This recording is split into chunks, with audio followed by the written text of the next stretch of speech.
Shalom Aleichem, salam jumpa kembali. Ya, hari ini kita akan belajar firman Tuhan dari lanjutan Matius 5 tentang ucapan bahagia yang disampaikan oleh Tuhan Yesus. Hari ini kita akan belajar memperoleh kemurahan yang kemarin memang sudah saya sampaikan dalam live ini, tetapi karena ada gangguan 1-2 hal, apa yang saya sampaikan tidak selesai dan saya akan mengulang kembali. Jika Tuhan izinkan, saya akan menyelesaikan pengajaran ini. Dari 10 kata bahagia yang diucapkan Tuhan Yesus, 9 kata bahagia dan salah satu kata sukacita. Dari 10 kata bahagia dan sukacita ini, saya percaya ini adalah perkataan-perkataan yang sangat berhubungan erat dengan kehidupan kita sehari-hari. Kenapa Tuhan harus sampaikan pesan-pesan ini? Karena memang hal-hal seperti ini sering kita hadapi dalam kehidupan ini, dan saya percaya kalau kita mengerti makna dari apa yang disampaikan oleh Tuhan Yesus ini, kita akan menjalani hari-hari kita penuh dengan kemenangan, bukan kekalahan. Terkadang kita membaca ayat-ayat bahagia ini, kita langsung skip begitu saja karena memang kita kurang menggali makna dari apa yang disampaikan Tuhan Yesus kepada kita, kepada murid-muridnya, sehingga kita tidak mendapatkan sesuatu, padahal banyak makna yang mendalam yang bisa kita gali dari firman Tuhan ini. Saya akan bacakan firman Tuhan dalam Matius 5 ayat 7 yang berkata, "Berbahagialah orang yang murah hatinya, karena mereka akan beroleh kemurahan." Beroleh kemurahan ini sangat penting dalam kehidupan kita. Mungkin secara sepintas kita membaca ayat ini, lalu kita berpikir ya biasa beroleh kemurahan. Tetapi ini bukan kemurahan biasa, ini adalah kemurahan yang luar biasa. Syaratnya supaya kita bisa beroleh kemurahan, kita harus memiliki kemurahan hati dalam hidup kita. Mari kita pelajari apa yang dimaksud dengan murah hati dan beroleh kemurahan. Apa itu kemurahan? Kenapa itu begitu penting untuk disampaikan Yesus kepada murid-muridnya? Dalam terjemahan yang lain dari Matius 5 ayat 7 ini, saya mendapatkan kata-kata seperti ini. Diberkatilah mereka yang berbelas kasihan, sebab mereka akan beroleh belas kasihan. Diberkatilah mereka yang berbelas kasihan, sebab mereka akan memperoleh belas kasihan. Jadi agar kita memperoleh belas kasihan, kita harus berbelas kasihan. Atau terjemahan lain lagi berkata begini, berbahagialah orang yang mengasihani orang lain. Berbahagialah orang yang mengasihani orang lain, karena Allah akan mengasihani mereka juga. Jadi berbelas kasih kepada orang, mengasihi orang lain, mengasihani orang lain, ini berbicara tentang perbuatan-perbuatan baik kita kepada orang lain. Tapi ini bukan sembarangan perbuatan baik, saudaraku. Bukan perbuatan baik yang biasa yang kita lakukan dan ini mendatangkan kemurahan untuk kita. Bukan seperti itu. Perbuatan baik bagaimanakah yang akan mendatangkan kemurahan atas hidup kita? Saya catat di sini bahwa yang saya terima pengertian dari Tuhan, perbuatan baik yang bagaimanakah yang bisa mendatangkan kemurahan atas hidup kita, ya, perbuatan baik yang seperti dilakukan Tuhan kepada kita. Sekali lagi, perbuatan baik bagaimanakah yang bisa mendatangkan kemurahan belas kasihan kepada kita apabila kita melakukan perbuatan-perbuatan baik seperti yang dilakukan Tuhan kepada kita. Belas kasihan yang bagaimanakah yang ditunjukkan Tuhan bagi kita? Yaitu belas kasihan kepada orang-orang yang tidak layak menerima belas kasihan kita. Kemurahan yang kita berikan kepada orang yang tidak layak menerima kemurahan kita. Perbuatan baik yang kita lakukan kepada orang, ya kepada orang yang tidak layak menerima perbuatan baik kita. Bukankah kita tidak layak menerima perbuatan baik Tuhan? Siapa kita sehingga Tuhan harus ya berbuat baik kepada kita? Siapakah kita sehingga Tuhan harus ya bermurah hati kepada kita? Tidak ada yang lain selain karena kasih Tuhan kepada kita. Hanya itu alasannya kenapa Tuhan berbuat baik kepada kita, meskipun kita tidak layak menerima perbuatan baik Tuhan. Nah, saya akan berikan beberapa kisah tentang perbuatan baik yang diajarkan Tuhan Yesus. Lukas 6 ayat 32-33 dikatakan, jikalau kamu mengasihi orang yang mengasihi kamu, apakah jasamu? Jadi kalau kita hanya melakukan perbuatan baik yang biasa, kita nggak punya jasa. Karena orang-orang berdosa pun mengasihi juga orang-orang yang mengasihi mereka. Tidak ada bedanya.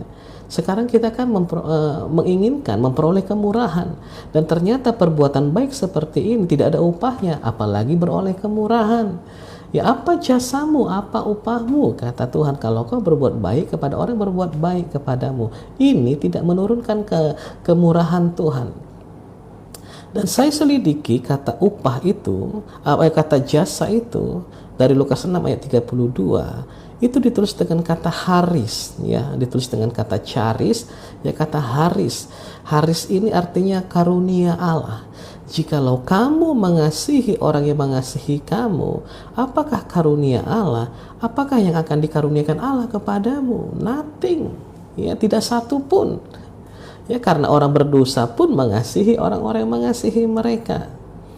Makanya dilanjutkan, sebab jikalau kamu berbuat baik kepada orang yang berbuat baik kepadamu, apakah karis karunia Allah yang diberikan kepadamu? Apakah jasamu? Orang-orang berdosa pun berbuat demikian. Jadi kita kan ingin mencari perbuatan baik bagaimanakah yang bisa mendatangkan kemurahan Allah bagi kita. Nanti kita akan ceritakan apa dampak kemurahan Allah atas hidup kita. Ya, dalam Lukas 6 ayat 27 dikatakan, tetapi kepada kamu yang mendengarkan aku, ini perbuatan baik yang harus kita lakukan yang mendatangkan kemurahan Allah. Inilah kemurahan hati itu. Tetapi kepada kamu yang mendengarkan aku, kata Tuhan, aku berkata, kasihilah musuhmu. Berbuat baiklah kepada orang yang membenci kamu. Sekali lagi Bapak Ibu, Lukas 6 ayat 27, ya, ayat di atas yang berkata, tetapi kepada kamu yang mendengarkan aku berkata, kasihilah musuhmu, berbuat baiklah kepada orang yang membenci kamu. Musuh kita adalah orang-orang yang tidak layak menerima perbuatan baik kita. Musuh kita, orang yang membenci kita adalah orang-orang yang tidak layak menerima kasih kita. Tetapi Tuhan katakan, kasihi mereka, jangan benci mereka. Dan perbuatan-perbuatan seperti inilah yang saya percaya, yang saya yakini dan sering saya alami, yang mendatangkan kemurahan Allah bagi kita. Karena orang berdosa tidak mampu melakukan itu. Ya, lalu dikatakan ayat selanjutnya, mintalah berkat bagi orang yang mengutuk kamu, berdoalah bagi orang yang mencaci kamu. Nah, saudara, kita sering mengutuk orang yang mengutuk kita sering mengutuk orang yang mencaci maki kita, dan ini tidak mendapatkan upah apapun. Ya, kalau kita menahan perbuatan baik kepada orang-orang seperti ini tanpa kita sadari, kita sedang menahan perbuatan baik Allah atas hidup kita sedang menahan anugerah Allah atas hidup kita sedang menahan karunia Allah kepada kita. Semakin kita mengeraskan hati, semakin kita tidak mau berbuat baik kepada orang yang membenci kita sedang menahan banyak karunia Allah yang harusnya diberikan atas hidup kita. Siapa yang rugi sebenarnya di sini? Ya, kita berkata mungkin enak kali Pak, dia sudah berbuat jahat kepada saya, masa saya harus berbuat baik kepada dia? Untung sekali dia. No. Seuntung-untungnya dia, lebih beruntung engkau Bapak Ibu apabila engkau mau bermurah hati kepada orang-orang seperti itu, karena Tuhan mencurahkan lebih banyak keuntungan kepadamu. Apakah jasamu? Apakah upahmu? Apakah karunia Allah yang akan diberikan kepadamu? Kalau engkau menahan-nahan perbuatan baik kepada orang-orang yang membenci kamu, karena ketika engkau tidak mau berdoa bagi orang yang mengutuk kamu, engkau sedang menahan banyak anugerah Tuhan tidak turun atasmu. Oleh sebab itu, kalau pagi ini kita diingatkan Tuhan untuk memberkati mereka yang mengutuki kita, untuk berdoa bagi mereka orang yang mencaci maki kita, lakukanlah itu Bapak Ibu, karena Tuhan sedang menyiapkan banyak karunia-Nya yang ingin sekali diberikan Tuhan kepadamu. Tapi Tuhan butuh salurannya. Buatlah saluran itu agar berkat itu bisa dicurahkan. Amin. Ya. Saya lanjutkan di Lukas 6 ayat 29, ayat selanjutnya berkata, ini perbuatan baik, ini kemurahan, ini belas kasihan yang mendatangkan kemurahan Allah. Barang siapa menampar pipimu yang satu, berikanlah juga kepadanya pipimu yang lain. Dan barang siapa mengambil jubahmu, biarkan ia juga mengambil bajumu. Ya, saya ingin menggarisbawahi kalimat kedua. Barang siapa yang mengambil jubahmu, jubah milik kita, jubah kepunyaan kita, Tuhan katakan, berikanlah juga bajumu. Bukan hanya jubah di luar, baju yang di dalam pun kita berikan. Artinya kalau engkau hakmu diambil orang, jangan bertengkar gara-gara itu. Itu yang saya tangkap Bapak Ibu, sebuah pengertian yang sangat memberkati kita. Kalau orang menginginkan apa yang ada pada kita, jabatan kita, usaha kita, pelayanan kita, bahkan warisan kita, ya banyak orang bertikai gara-gara warisan, ya pertengkaran terjadi antar bersaudara hanya karena warisan. Ya, Tuhan katakan serahkan. Artinya berikan bajumu, jangan ada pertengkaran di sana, jangan ada pertikaian di sana, jangan ada perselisihan di sana, jangan ada rasa saling benci di sana. Jauhkan itu. Ya, bukan kita mau bertindak bodoh, tapi lihat, ketika orang sangat menginginkan apa yang kita miliki, Tuhan katakan, jangan gara-gara engkau mempertahankan hakmu, engkau bertengkar, engkau berselisih, engkau saling benci, engkau saling tuduh, engkau saling memfitnah, engkau saling menjelek-jelekkan, engkau tidak ada bedanya dengan orang dunia ini. Jangan seperti itu, kata Tuhan. Percaya aja bahwa hari pembalasan itu ada. Prinsip saya begitu. Walaupun saya tidak meminta kepada Tuhan untuk membalas dia, tapi Tuhan mengatakan hari pembalasan itu ada. Kenapa? Karena Tuhan harus menunjukkan keadilannya, seperti khotbah saya yang lalu. Bukan karena kita memohon Tuhan membalas perbuatan dia, bukan. Karena Tuhan ingin menunjukkan keadilannya, Tuhan akan balas perbuatan orang-orang tersebut yang telah berbuat curang atas hidup kita. Ingat Bapak Ibu, kalau kita mempertahankan sesuatu dengan kuat, semua tergantung kepada Tuhan. Kalau Tuhan tidak izinkan kita jatuh, kita tidak akan jatuh Bapak Ibu. Tapi kalau Tuhan izinkan kita jatuh, sekuat apapun usaha kita mempertahankan diri kita, posisi kita, jabatan kita, pasti jatuh juga. Kenapa? Karena Tuhan izinkan. Oleh sebab itu tidak usah hanya karena mempertahankan apa yang ada pada kita, kita berdebat, kita bertengkar, kita saling membenci. Saya katakan juga pada khotbah yang kemarin, apakah Tuhan tidak punya berkat yang lain? Atau apakah hidup kita hanya tergantung pada hal itu yang kita pertahankan itu? Apakah Tuhan tidak punya yang lain? Apakah kita hanya bisa hidup dari situ? Kalau engkau percaya di tangan Tuhan banyak berkat, lepaskan itu. Saya percaya Tuhan akan berikan yang ada di tangannya. Tapi kalau engkau pertahankan itu, Tuhan tahan yang ada di tangannya. Dan saya percaya yang ditahan di tangan Tuhan lebih banyak dari apa yang ada di tanganmu hari ini. Sekali lagi Bapak Ibu, ini pewahyuannya sangat menghibur saya. Yang ada di tangan Tuhan hari ini itu lebih berlimpah, lebih banyak jumlahnya, lebih banyak nilainya dari apa yang ada di tanganmu hari ini. Jadi kalaupun kau lepaskan yang ada di tanganmu hari ini, lihat yang di tangan Tuhan akan dilepaskannya kepadamu, dan itu jumlahnya jauh lebih banyak daripada apa yang kau lepaskan tadi. Amin. Ya, saya kembali ke ayat 36 ya.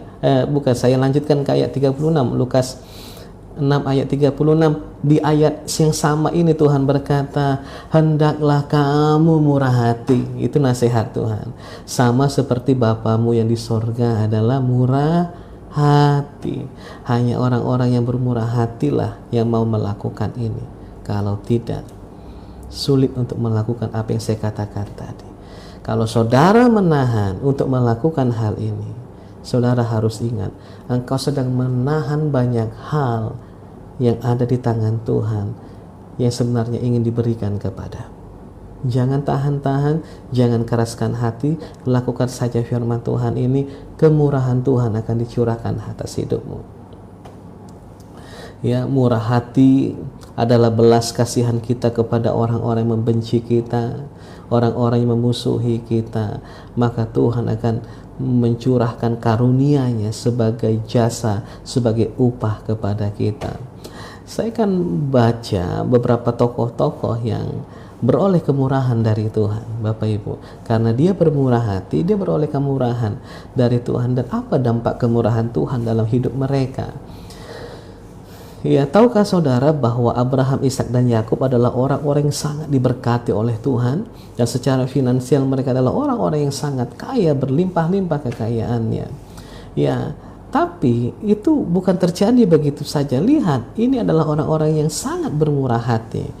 Abraham, dia pernah mengalah kepada anak dari adiknya, ya, atau anak dari saudaranya, saya lupa. Pokoknya anak dari saudaranya yang bernama Lot. Ya, sebenarnya Abraham adalah pamannya. Abraham adalah saudara dari orang tuanya. Ya, Abraham itu mempunyai hak untuk sebagai orang tua untuk memilih daerah mana yang diinginkannya. Tapi dia lebih menyerahkan hak itu kepada Lot. Ya, apa yang terjadi ini ceritanya, Kejadian 13 ayat 1. Maka pergilah Abraham dari Mesir ke tanah Negeb dengan istrinya dan segala kepunyaannya, dan Lot pun bersama-sama dengan dia. Ayat 5, Kejadian 13 ayat 5. Juga Lot yang ikut bersama-sama dengan Abraham mempunyai domba dan lembu dan kemah. 6. Tetapi negeri itu tidak cukup luas bagi mereka untuk diam bersama-sama, sebab harta milik mereka amat banyak, sehingga mereka tidak dapat diam bersama-sama di tempat itu. Ayat 7, karena itu terjadilah perkelahian. Lihat, ini pertengkarannya antara para gembala Abraham dan para gembala Lot. Waktu itu orang Kanaan dan orang Feris diam di negeri itu. Jadi karena banyaknya harta mereka, domba ternak mereka, daerah itu tidak cukup luas untuk menampung apa yang mereka punya itu. Sehingga anak buah Abraham, pekerja-pekerja Abraham itu bertengkar dengan pekerja-pekerja Lot, memperebutkan lahan, mungkin memperebutkan rumput, mungkin memperebutkan air, mungkin mereka bertengkar gara-gara saking kayanya mereka. Ayat 8, maka berkatalah Abraham kepada Lot, janganlah kiranya ada perkelahian antara aku dan engkau, bermurah hati sekali, dan antara para gembalaku dan para gembalamu, sebab kita ini saudara, sebab kita ini kerabat, sebab kita ini sangat dekat hubungannya. Ayat 9, bukankah seluruh negeri ini terbuka untuk engkau, Lot? Baiklah pisahkan dirimu daripadaku. Lot, jika engkau ke kiri, maka aku ke kanan, kata Abraham. Lot, jika engkau ke kanan, maka aku ke kiri, kata Abraham. Dia ini orang tua. Ya, lalu Lot melayangkan pandangnya dan dilihatnya lah bahwa seluruh lembah Yordan itu banyak airnya. Ini anak, maaf ya, kurang ajar juga ini. Ya, seharusnya sebagai anak dia berkata, paman, ya kalau kami orang Batak itu bapak udah atau bapak tua, apapun panggilannya, engkaulah dulu yang memilih daerah mana, karena engkau orang tuaku. Ini Lot ya disuruh memilih, dia langsung memilih kesempatan ini, aku akan cari daerah basah ini. Ya, lalu Lot melayangkan pandangnya dan dilihatnya bahwa seluruh lembah Yordan itu banyak airnya seperti taman Tuhan, seperti tanah Mesir sampai ke Zoar. Hal itu terjadi sebelum Tuhan memusnahkan Sodom dan Gomora. Ayat 11, sebab itu Lot memilih baginya seluruh lembah Yordan itu, lalu ia berangkat ke sebelah timur dan mereka berpisah. Lihat ya, ayat 12, Abram menetap di tanah Kanaan, tetapi Lot menetap di kota-kota lembah Yordan yang luar biasa itu. Iya, sebagai orang tua harusnya Abram lebih dulu menentukan, aku kemari Lot, engkau pergilah ke sana, karena engkau telah kubesarkan selama ini, engkau jangan ngelawan, pergilah ke sana, kita berpisah saja. Sebagai orang tua dia punya hak seperti itu. Gila ya Abraham ini kemurahan hatinya. Ya, iya, kita sering berebut ya tempat basah gitu ya, meja basah, kursi basah ya, sampai kita basah tenggelam di sana. Kita nggak bisa keluar lagi karena saking basahnya tempat itu ya, sampai kita pertahankan mati-matian kebasahan itu. Oh Bapak Ibu yang dikasihi Tuhan, berkat Tuhan bukan hanya ada di situ ya, berkat Tuhan itu banyak di tangannya ya. Jadi Lot ini tidak menghormati Abram sebagai orang tuanya. Tapi lihat ya Bapak Ibu, apa yang terjadi kepada Abram karena dia bermurah hati. Ya, Abram bukan saja mendapatkan kekayaan, karunia Tuhan berupa kekayaan, tapi juga keselamatan Bapak Ibu. Ya, kemurahan Tuhan ini bukan hanya membuat Abraham bertambah kaya, tapi karunia Tuhan ini membuat Abraham dan keluarganya selamat. Seandainya Abraham menggunakan haknya sebagai orang tua untuk lebih dulu memilih daerah mana yang akan ditempatinya. Ya, seandainya dia juga sama seperti Lot, melihat lembah Yordan yang seperti taman Tuhan yang banyak airnya, mungkin pada saat itu dia akan memilih lembah Yordan itu. Oke, dia bertambah kaya di sana karena daerahnya subur dan makmur. Tapi apa yang terjadi?